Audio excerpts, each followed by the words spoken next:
Саламатсыңар менин кичинекей досторум. Курсаңар ток, көңүлүңөр куунакпы? Үй тапшырмаларды аткарып коюп мени күтүп калдыңар окшойт, Абдан жакшы. Андай болсо, мен силерге канаттуу куш тууралуу жомок айтып берсемби деп турам.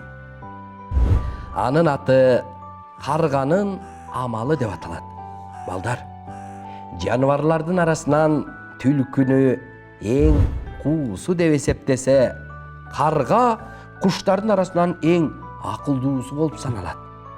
Ана, түлкү куу бекен же каргабы? Аны ушул жомокту уккандан кийин таразалап көрсөңөр болот. Эмесе жомогумду баштайын. Карганын амалы деп аталат бүгүнкү жомок. Илгери өткөн замандардын биринде токойдун четинде айылга жакын жерде бир карга жашаган экен. Ал күндөрдүн биринде сууга кирингиси келип түшө баштайт. Сууга чүңкүп, аронап, беронап, канаттарын силкип, жуунуп жатып, суунун түбүндөгү чоң чаяндын бутун басып алат. Баягы суу чаяндын жини аябай келет да, ачуусу келген бойдон карганын бутун кыпчыгычы менен катуу кыпчып алыптыр. Чаяндын аябай катуу кыпчыганынан чыдабаган карга: ай, суу чаян досум, кар, мен эмне кылганың? Ой, бул эмне кылганың? Бутум ооруп кетти, кое берчи, деп жалдырайт. Анда суу чаян ачуусун токтон албай: жок карга дос, сен менин бутумду аябай катуу бастың. Ооруганын айтпай эле кой, сынып кала жаздады. Эми мен сени жеймин деди. Анда карга: кечирип койчу, кар, мен атайлап баскан жокмун, байкабай кокустан басып алдым деп далай жолу жалынса да, суу чаян карганы кое бербей коет. Экөө талашып тартышып, карга жалынып, чаян болсо кое бербей отуруп көп убакыт өтүп кетиптир. Ошондо карга чаяндан кантип кутулуунун амалын ойлоп, минтип айтат экен: кар, эгер сен мени кое берсең, мен сага кийиктин этин алып келип беремин. Аябай даамдуу алып келип беремин дейт. Муну каары менен суу чаяндын оозунан шилекей агып: макул, ошол койгон шартың үчүн мен сени кое берем дейт.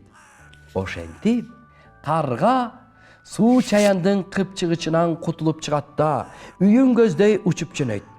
Жолдо учуп баратып, суусап кетет да, арыктын жээгине суу ичүү үчүн келип конуп калат. Ошол учурда арыктын жээгинде тамак издеп, шимшилеп жүргөн түлкү каргага кезигет. Ал карганы көрө калып: эй карга, бул жакта эмне кылып жүрөсүң дейт. Анда карга: үйүмө карай баратканмын. Суусаганымдан ичип алайын деп ушул жерге конуп калгам деди.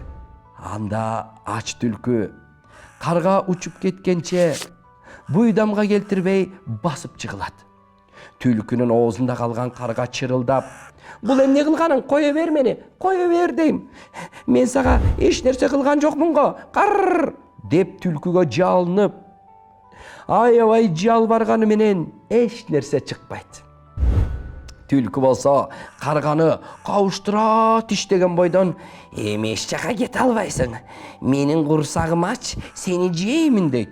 Анда карга коркуп кетип: ой түкө, менин сөзүмө кулак сал, мен сенин тишиңдин кычыгында эле калып калам, себеби мен аябай арыкмын. Андан көрө, кар, менин сөзүмө кулак сал. Кааласаң мен сени балыктар көп жүргөн жерге алып барайын дейт. Сен ал жерде бир жыргап курсаңды тойгускандан кийин, анан ошондон кийин дагы да балыктарды өмүр бою жеп ачка болбойсуң деди. Аны уккан түлкүнүн ач көздүк сезими ойгонуп, көз алдына жайнаган балыктар келди. Анан ойлоно калып: сен мени алдаган жоксуңбу? Мен сууда сүзгөндү билбейм да, деди. Анда карга каркылдап: эй түкө, сен ал тууралуу такыр ойлонбо. Сен куйругуңду сууга салып, жээкте отура бересиң.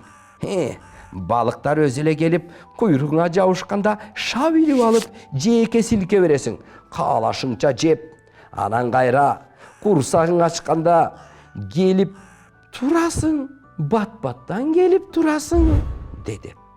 Аны укканда түлкү жыргап карга айткан жерге аны тиштеген боюнча келди.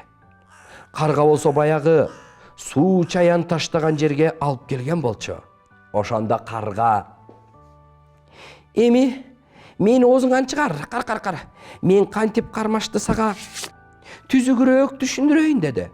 Түлкү макул болуп, карганы кое берди. Карга болсо: «Эми куйругуңду сууга салып, бир аз олтур. Анан балыктар өзү эле келе баштайт.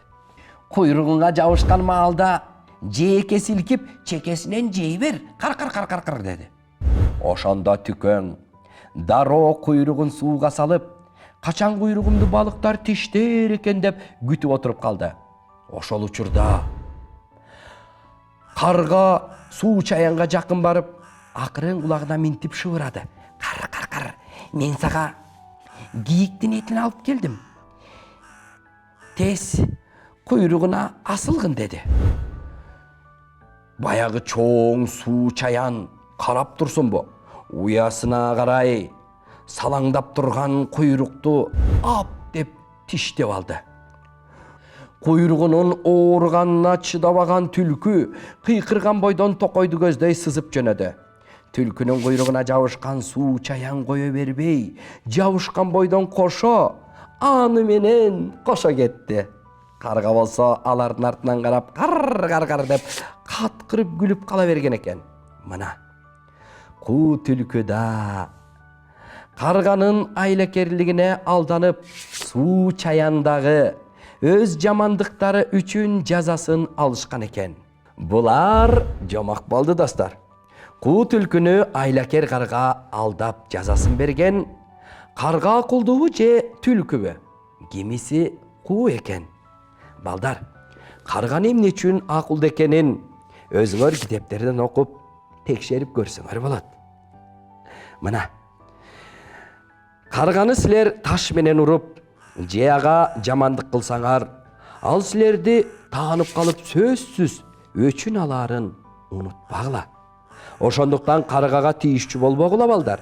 Эл арасында жакшылык жакшылыкты жаратат, ал эми жамандыкка жамандык жабышат деп бекер айтпаса керек. Ошондуктан эч убакта бирөөгө жамандык кылбагыла. Ар дайым жакшылыктын гана үстүндө болгула. Ой, достор, уйкум да келип калыптыр. Кызыктуу жомоктон кийин эми жакшы жатып, жай тургула. Бейпил түн.